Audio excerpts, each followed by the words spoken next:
I mentioned it here.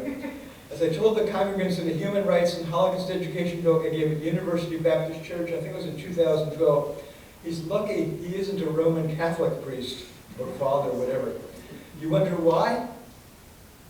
Why? That's good. You're a sharp crowd. Artists worldwide work jobs to pay the rent and eat. To support my art career out of college after I moved to Seattle from Missouri in 1980, I worked part-time for the Seattle Public Library as a clerk for 29 years.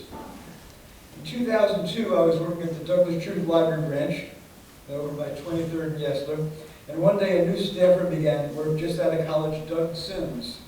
You may know of his father, Ron Sims, who was a King County exec for many years, and he was an Undersecretary of Housing and Urban Development during the Obama White House years. One day, Doug was listening to a librarian and I chat. A librarian, African-American, working-class background from Philly, had enlisted in the Air Force during the Vietnam War years, and in the service he was a mechanic, including being stationed in Vietnam. Pardon. The librarian and I were chatting about the Vietnam War years, and finally Doug blurted out, "I love listening to you guys. You're like walking antiques."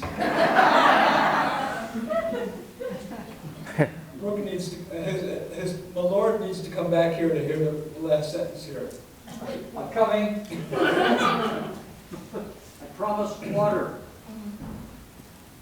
Yes, Akiva. I reference this as were Lord Ralston a Roman Catholic, say Archbishop, and wearing a ring on a finger. On greeting him, I would have to kiss his ring, and he would qualify as a venerable holy relic.